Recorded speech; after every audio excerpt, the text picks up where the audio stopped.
स्वागत है आप सभी का एक बार फिर से एक्सपी क्लासेस में। मैं चेतन प्रताप आज आपके लिए लेकर आया हूं कक्षा 12 में हिंदी काव्य के अंतर्गत अभिनव मनुष्य नामक एक पद्य रचना जो रामधारी सिंह दिनकर जी की है और जो इनके काव्य कुरुक्षेत्र से ली गई है।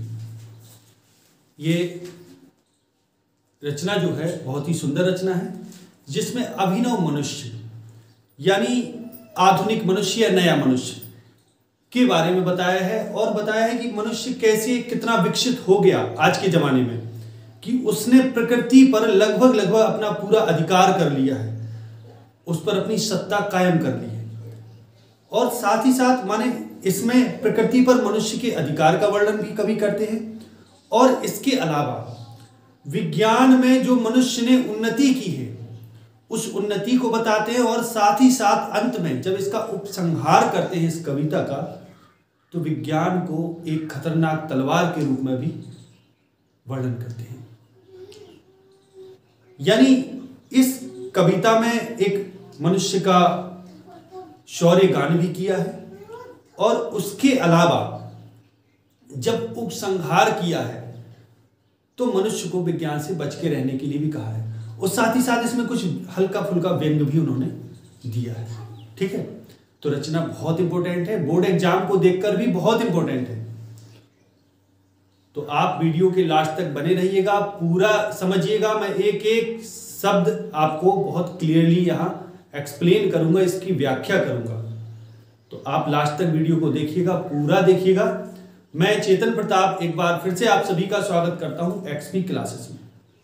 और यदि आपने अभी तक एक्सपी क्लासेस ऐप को प्ले स्टोर से डाउनलोड नहीं किया है तो जरूर करें, वहां पर आपको पेड कोर्स उपलब्ध हो जाएंगे, वहां पर भी आप अपनी तैयारी कर सकते हैं। तो चलिए शुरू करते हैं। तो मैं कविता शुरू करता हूं।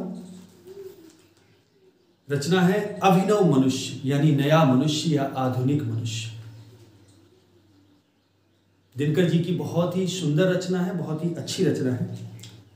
कवि कहते हैं, है बहुत बरसी धरित्री पर अमृत की धार, पर नहीं अब तक सुशीतल हो सका संसार। भोग लिप्सा आज भी लहरा रही उद्दाम, बह रही असहाय नर की भावना निष्काम। समझे जरा, है बहुत बरसी धरित्री, धरित्री माने धरती, पर अमृत की धार, किस धरती पर बहुत अमृत की वर्षा हुई। अब यहां अमृत प्रतीक है ज्ञान का, कि पूर्व काल में बहुत सारे ज्ञानी लोग हो गए जिन्होंने अपने ज्ञान से यदा कदा धरती को सिंचित करते रहे, धरती के मनुष्यों को उस ज्ञान अमृत का पान कराते रहे, उससे स्नान कराते रहे। तो तभी कभी कहते हैं कि है बहुत बरसी धरित्री पर अमृत की धार, किस धरती पर अमृत की बहुत धारा बरसी, यानी अमृत बारिश बहुत हुई, ज्ञान के अमृत की बारिश बहुत हुई। पर नहीं अब तक सुशीतल हो सका संसार, लेकिन ये संसार अभी तक सुशीतल नहीं हो पाया। यानी मनुष्य के अंदर जो ज्वाला थी, भोगों की ज्वाला, कामनाओं की ज्वाला, लोभ लालच की ज्वाला, लिप्सा की ज्वाला, वो सब ज्वाला भी शांत नहीं हुई। यानी मनुष्य के हृदय में अभी भी शांति नहीं हो सकी, इतनी बहुत अमृत वर्षा होने के बावजूद भी।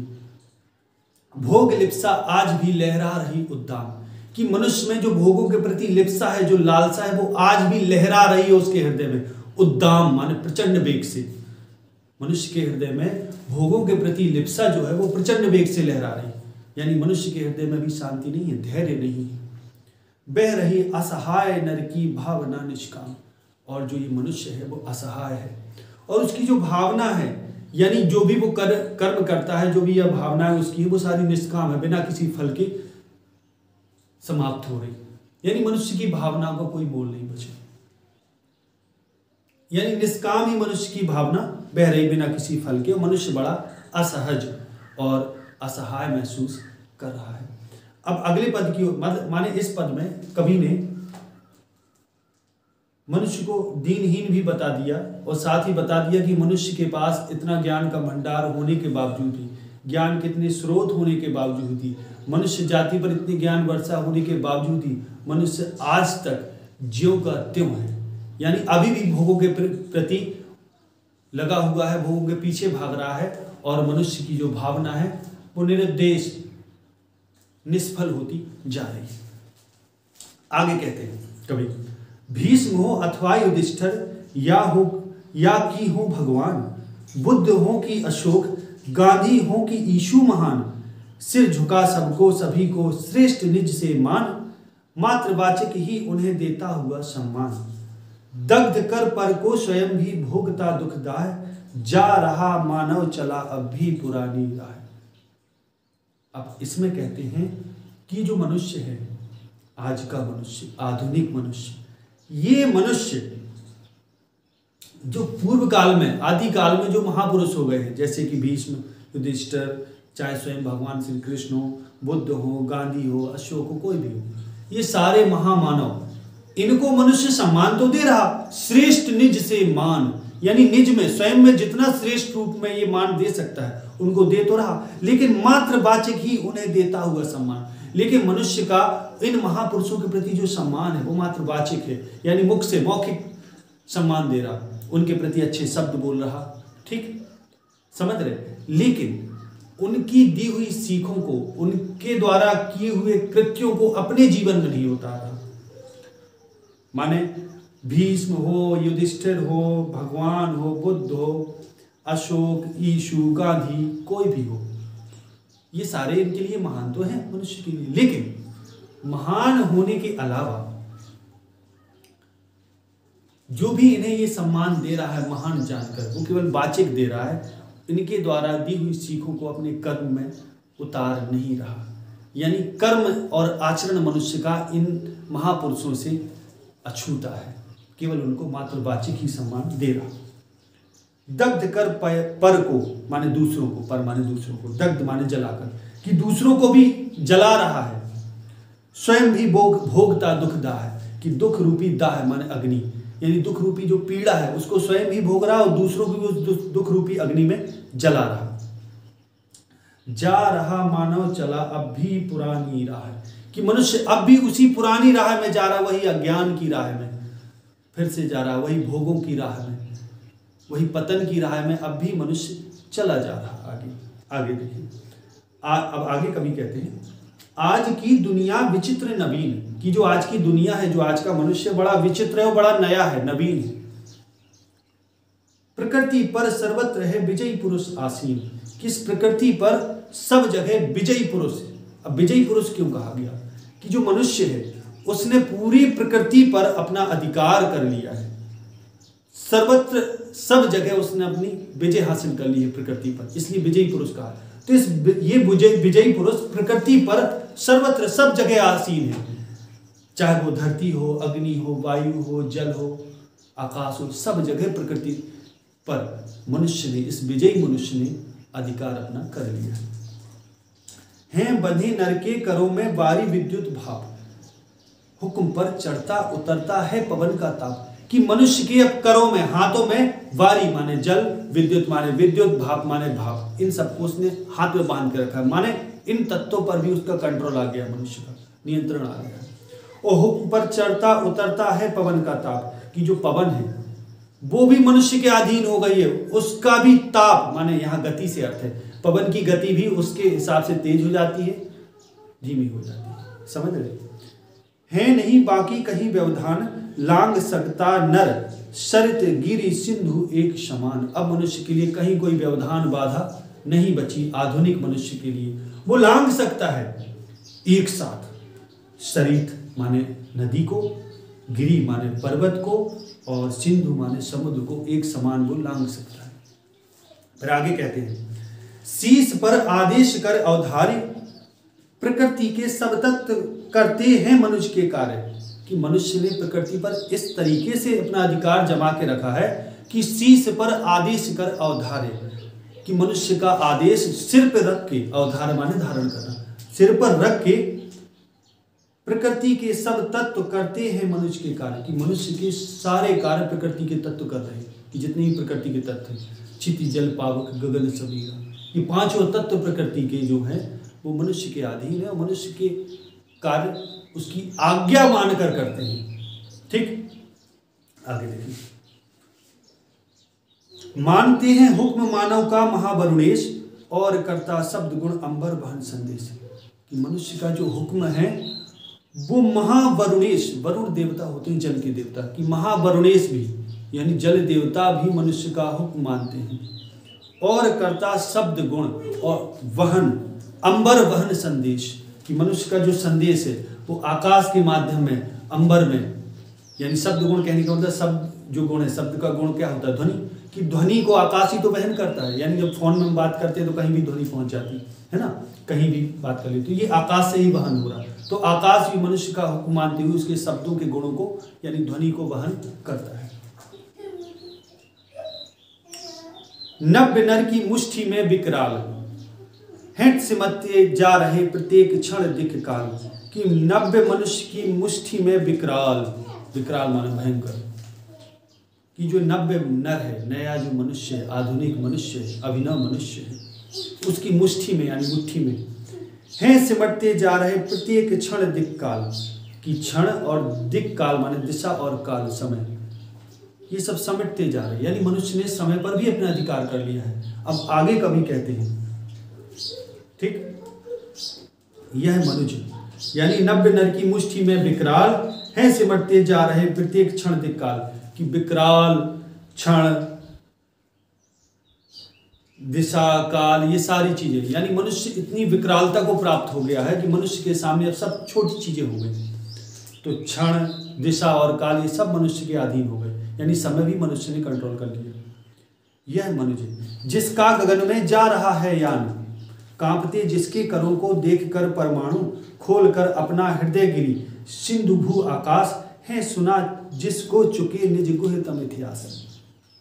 समझे? यह मनुष्य, ये जो मनुष्य है आज का मनुष्य, जिसका गगन में जा रहा है यान, कि आज के मनुष्य ने इतनी उन्नति कर ली है कि उसका गगन, आकाश में उसका यान जा रहा, अर्थात एरोप्लेन्स वगैरह जो होते हैं वो मनुष्य की उन्नति का प्रतीक है।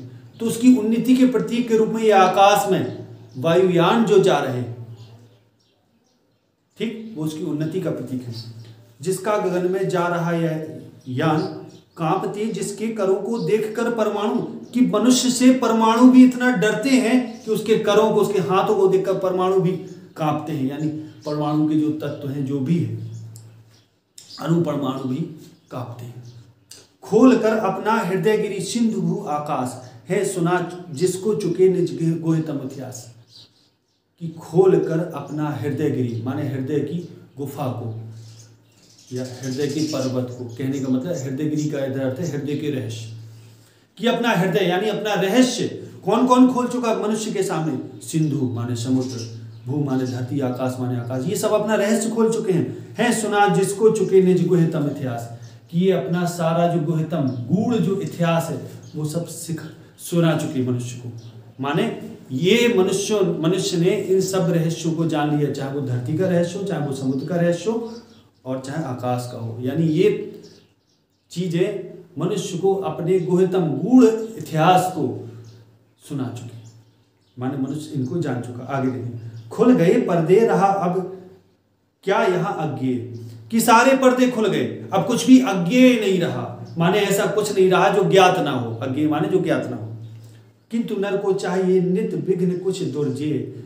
लेकिन इतना सब होने के बावजूद भी, सब कुछ जान लेने के बावजूद ही, प्रकृति के सारे तत्वों पर अपना अधिकार कर लेने के बावजूद भी मनुष्य को चाहिए नित माने डेली, रोज, विघ्न माने बाधाएं, कुछ दुर्जय। कि मनुष्य को फिर भी कुछ ऐसी बाधाएं चाहिए जो जीतने में कठिन हो। दुर्जय माने जिसको जीतना कठिन हो, फिर भी मनुष्य को चाहिए ताकि वो नई चीजें जीत सके। यानी चुनौतियों का सामना करना चाहता है आज का दुस्साहसी और हठी मनुष्य। सोचने को और करने को नया उत्कर्ष, इसमें वीर रस की प्रधानता है बेटा, ध्यान रखना। सोचने को और करने को नया उत्कर्ष। कि सोचने के लिए और करने के लिए एक नया उत्कर्ष चाहिए, यानी एक नवीन सोचने और करने को नया संघर्ष, एक नया संघर्ष चाहिए सोचने के लिए और करने के लिए, नई चुनौती चाहिए।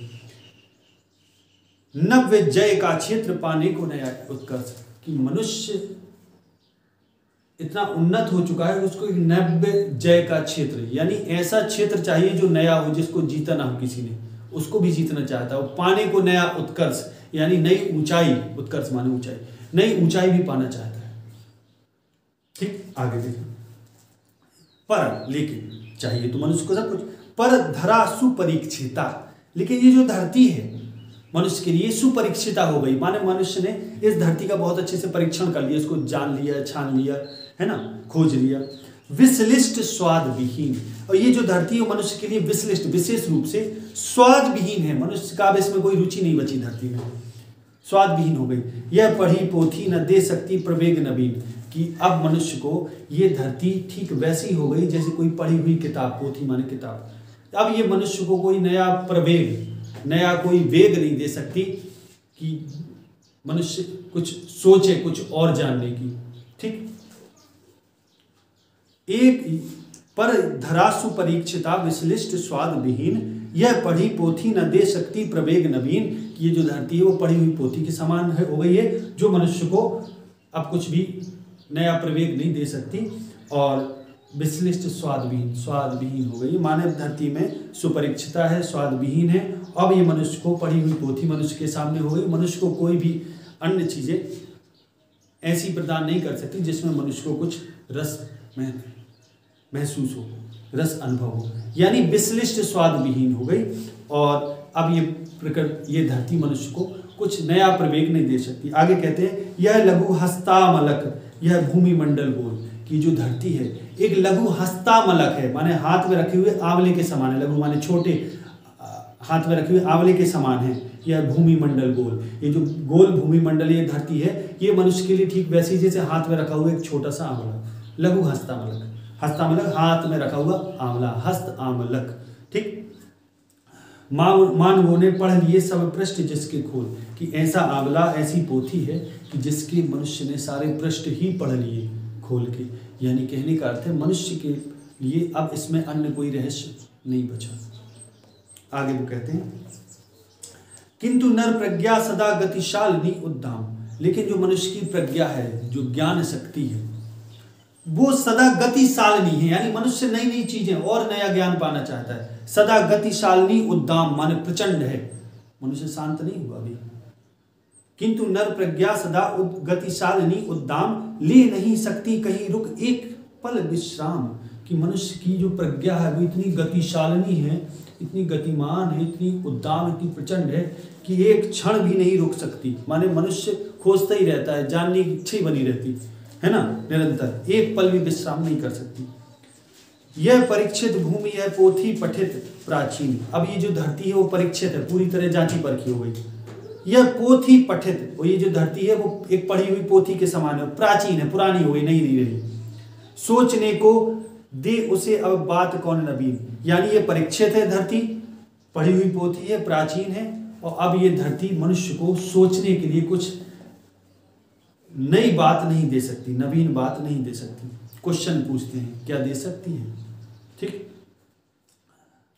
यह लघु ग्रह भूमि मंडल ब्रह्म संकीर्ण, कि लघु ग्रह, ये जो छोटा सा ग्रह धरती है, ये जो भूमि मंडल है ये लघु ग्रह, छोटा सा ग्रह हो गया धरती के लिए, मनुष्य के लिए, क्योंकि मनुष्य ने विज्ञान में इतनी उन्नति कर ली है कि जिसके कारण मनुष्य ने आकाश ब्रह्मांड के बहुत सारे रहस्य जान लिए, और ये भी जान लिए कि धरती जो है बहुत छोटी, ना के बराबर, धूल के कण के बराबर इस ब्रह्मांड में, है ना।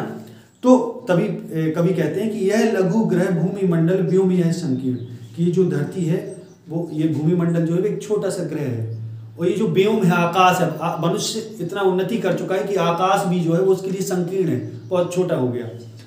चाहिए नर को नया कुछ और जग विस्तीर्ण माने फैला हुआ, कि अब तो मनुष्य को ये धरती और आकाश भी छोटे लगने लगे, मनुष्य को तो अब कोई नया ही जग, नया ही कोई संसार चाहिए जो बड़ा विस्तार से भरा हो, विस्तार युक्त हो, विस्तीर्ण हो। आगे कवि कहते हैं, यह मनुज ब्रह्मांड का सबसे सुरम्य प्रकाश, कुछ छिपा सकते न जिससे भूमि या आकाश। अब कवि कहते हैं कि जो मनुष्य है ब्रह्मांड का सबसे सुरम्य प्रकाश, सुरम्य माने रहस्यमय, कि जो मनुष्य है वो इस ब्रह्मांड का सबसे रहस्यमय प्रकाश है, कि कुछ छिपा सकते न जिससे भूमि या आकाश, कि ऐसा प्रकाश है कि जहां जाता है वहां के रहस्य जान लेता है, वहां प्रकाशित कर देता है सब कुछ। यानी भूमि और आकाश भी इससे कुछ छिपा नहीं सकते अपने रहस्य को। आगे, यह मनुष्य जिसकी शिखा उद्दाम कर रहे जिसको चराचर भक्ति युक्त प्रणाम।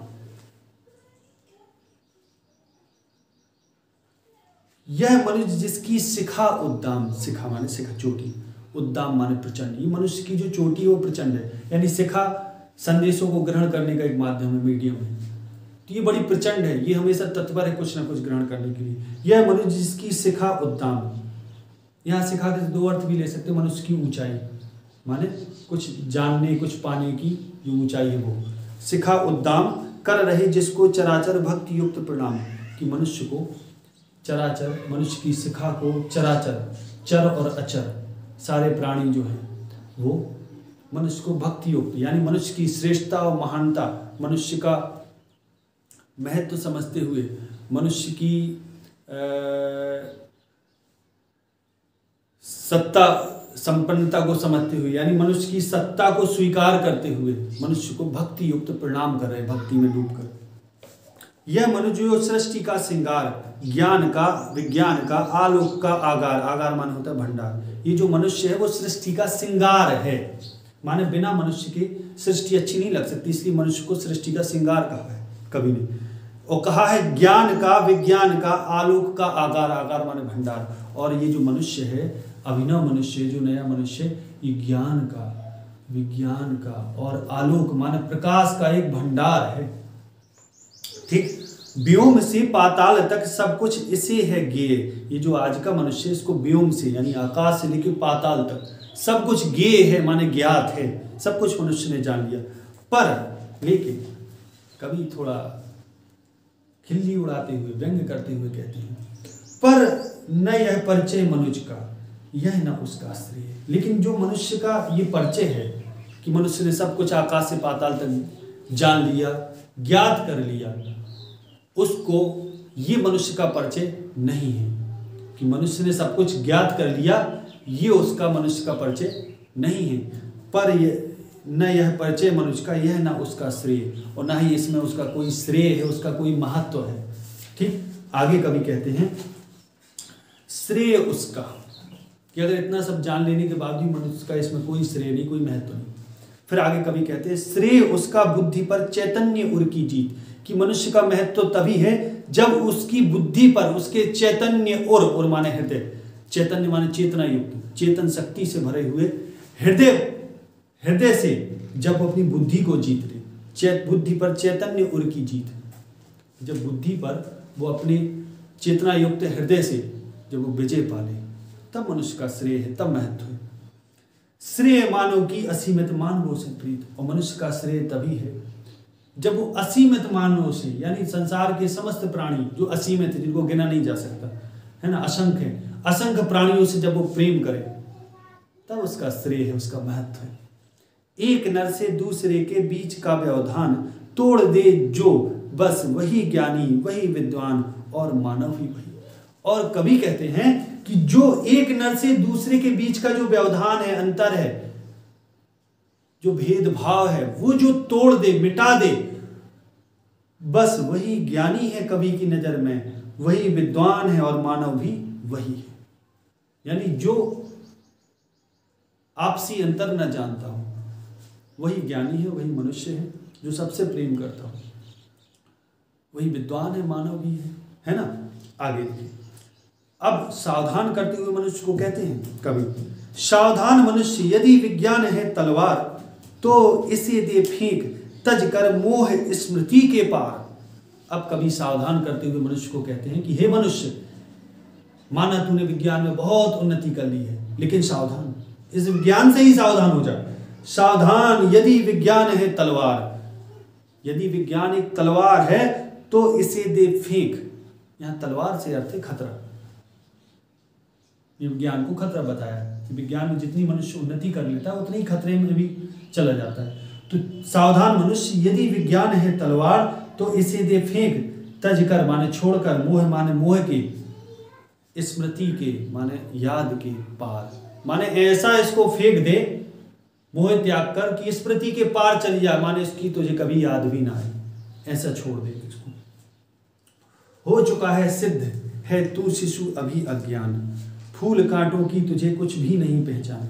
और वो कहते हैं कि हो चुका है सिद्ध, कि ये सिद्ध हो चुका है, ये अब सिद्ध हो चुका है कि तू शिशु अभी अज्ञान, कि प्रकृति के आगे तू अभी शिशु ही है, तू अभी अज्ञान है, अज्ञानी है, तू शिशु अभी अज्ञान, फूल कांटों की तुझे कुछ भी नहीं पहचान, ना तुझे फूल की पहचान है ना कांटों की, अर्थात विज्ञान से क्या लाभ हो सकते हैं ना तुझे वो पता, और कांटे माने क्या इससे कष्ट आ सकते हैं, मुसीबत हो सकती है वो तुझे नहीं पता, यानी तुझे अच्छे बुरे की पहचान नहीं है, तू अभी शिशु है।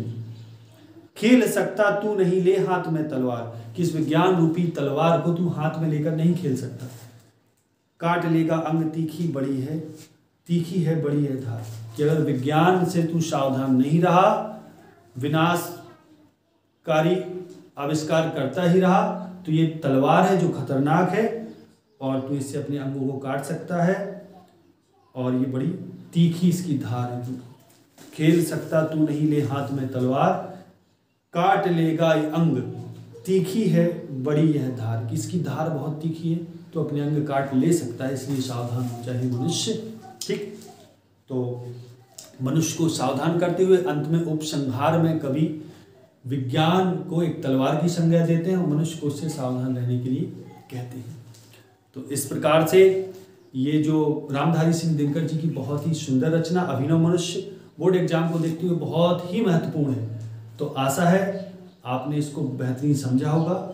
इसको दोबारा देखिएगा, हाथ में किताब लेकर एक एक पद को समझिएगा, बोर्ड एग्जाम के लिए बहुत ही इम्पोर्टेंट है।